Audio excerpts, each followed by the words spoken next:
Jadi semuanya, di sini kami dari kelompok 2 akan menjelaskan mengenai penerapan K3 di sektor industri skala besar. Berikut nama-nama kelompok kami. Lalu di sini nantinya kami akan menjelaskan mengenai pengertian umum dan juga contoh dari penerapan K3 di industri skala besar. Yang pertama, kami akan menjelaskan pengertian umum yang akan dijelaskan oleh teman saya. Baik, saya akan menjelaskan mengenai pengertian industri terlebih dahulu. Industri merupakan suatu bentuk ekonomi yang mengolah bahan baku atau memanfaatkan sumber daya industri sehingga menghasilkan barang yang punya nilai tambah atau manfaat lebih tinggi, termasuk jasa industri. Nah, industri ini itu dibagi menjadi 3, yaitu industri kecil, menengah, serta besar, yang ditetapkan berdasarkan jumlah tenaga kerja dan atau nilai investasi. Kelompok kami akan berfokus pada industri skala besar, yaitu industri yang mempekerjakan paling sedikit 20 orang dan memiliki nilai investasi lebih dari 15 miliar rupiah. Pada tahun 2013, di Indonesia terdapat 23.941 industri skala besar. Kenapa harus ada ketiga? Selain seperti yang kita tahu, di tempat kerja selalu ada hazard dan resiko, K3 di Indonesia memiliki regulasi yang sangat mengikat, seperti Undang-Undang 1945, Undang-Undang Kesehatan, Undang-Undang Ketenagakerjaan, serta Undang-Undang Keselamatan Kerja. Oleh dari itu, kelompok kami akan menjelaskan contoh konkret dari penerapan K3 di industri skala besar, yaitu PT Pertamina. Berikut safety induction yang berada di BBM Kertapati Palembang. Jadi sebelum memasuki area BBM Kertapati, kendaraan tamu dan pekerja wajib dilakukan pemeriksaan terlebih dahulu, seperti pemeriksaan penggunaan seatbelt atau sabuk pengaman sebagai upaya meningkatkan kesadaran berkendara. Sesuai dengan Undang-Undang Nomor 14 Tahun 1992 tentang Lalu Lintas dan Angkutan Jalan, pemakai kendaraan roda 4 atau lebih wajib menggunakan sabuk pengaman. Kemudian, pemeriksaan bawah kendaraan mobil dengan alat Vehicle Inspection Mirror.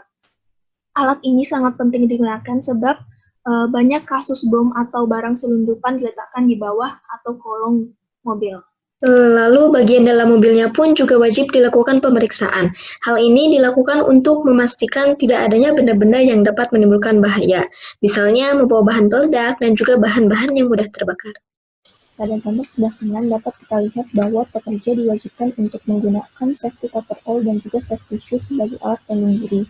Dan pada gambar sebelah kiri dapat kita lihat bahwa tamu yang datang diwajibkan untuk mengisi buku tamu digital yang telah disediakan oleh perusahaan, dan setelah mengisi tersebut, kamu akan diberikan visitor ID card sesuai dengan area yang akan dikunjungi. Selanjutnya saya akan menjelaskan di gambar sebelah kanan ada penggunaan safety helmet. Jadi safety helmet ini adalah salah satu alat pelindung diri bersama dengan safety coverall dan safety shoes. Seperti yang kita ketahui bahwa Pertamina ini merupakan perusahaan dengan high risk atau resiko yang tinggi bagi para pekerjanya.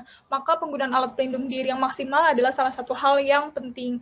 Lalu di gambar sebelah kiri ada gambar orang-orang yang sedang briefing. Jadi para pekerjanya diberikan briefing, salah satunya adalah membahas jika ada terjadi suatu kejadian seperti adanya bencana gempa atau kebakaran dan hal-hal apa yang harus mereka tangani ketika hal itu terjadi. Di dalam ruangan rapat juga disediakan alat pemadam api ringan sebagai bentuk preventif dari pihak perusahaan. PT Pertamina TBBM Kertapati juga sudah menyiapkan tahapan-tahapan yang harus dilakukan jika terdapat bencana, yaitu jika terdapat bunyi lonceng secara terus-menerus, maka bekerja segera untuk ke titik kumpul untuk mengikuti jalur evakuasi yang telah disediakan. Pada gambar pertama terlihat bahwa Pertamina TBBM Kertapati Palembang menyediakan ruangan khusus merokok yang terletak di sebelah kiri gedung kantor di samping area parkir motor. Disediakannya ruangan khusus ini selain dikarenakan lokasi tersebut merupakan lokasi terjadinya operasi kerja penerimaan, penimbunan, dan penyaluran bahan yang mudah terbakar, hal ini juga sesuai dengan pasal 115 ayat 1 Undang-Undang Nomor 36 Tahun 2009 tentang Kesehatan dan Peraturan Pemerintah Nomor 109 Tahun 2012 tentang pengamanan bahan yang mengandung zat adiktif berupa produk tembakau bagi kesehatan.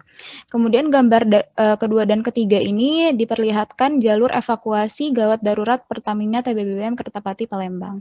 Selanjutnya, dikarenakan terdapat operasi kerja penerimaan, penimbunan, dan penyaluran bahan yang mudah terbakar, maka tidak diperkenankan untuk membawa HP, korek api, rokok, senjata api, senjata tajam, dan dilarang memotret tanpa izin, membuang sampah sembarangan, dan mengonsumsi minuman beralkohol, serta narkoba di area Pertamina. Untuk gambar selanjutnya, jika terjadi situasi gawat darurat, maka pekerja akan berkumpul pada titik kumpul melalui jalur evakuasi yang telah ditentukan. Selanjutnya, semua kendaraan di TBBM Pertamina Kertapati Palembang, termasuk truk tangki Pertamina, kendaraan tamu, dan kendaraan karyawan, harus mematuhi batas kecepatan maksimal, yaitu 15 km per jam, dikarenakan di tempat ini terjadi penerimaan, penyimpanan, dan distribusi BBM. Bagi yang akan mengunjungi atau masuki area tertutup terminal, wajib didampingi oleh seorang pendamping dari fungsi support dan fungsi operasional, sehingga tidak terjadi kecelakaan kerja. Jadi kesimpulannya yaitu seluruh kegiatan ekonomi yang mengolah bahan baku dengan memanfaatkan sektor daya industri yang menghasilkan sejumlah barang yang mempunyai nilai tambah atau manfaat yang tinggi disebut dengan kegiatan industri. Di mana kegiatan industri ini diatur dalam Undang-Undang Nomor 3 Tahun 2014 tentang Perindustrian dan Peraturan Menteri tentang Perindustrian Nomor 64 Tahun 2016. Lalu jenis kegiatan industri terbagi menjadi 3, yaitu industri skala kecil, menengah, dan besar, yang mana industri skala besar merupakan kegiatan industri yang mempekerjakan paling sedikit 20 orang dengan nilai investasi minimal 15 miliar rupiah. Dan salah satu contoh kegiatan industri skala besar yaitu PT Pertamina TBBM Kertapati Palembang. Demikian penjelasan kami mengenai penerapan K3 di industri skala besar. Semoga bermanfaat dan terima kasih. Demikian Safety Induction Terminal BBM Kertapati Palembang. Demi keselamatan Anda, patuhilah peraturan dan selamat beraktivitas. Terima kasih.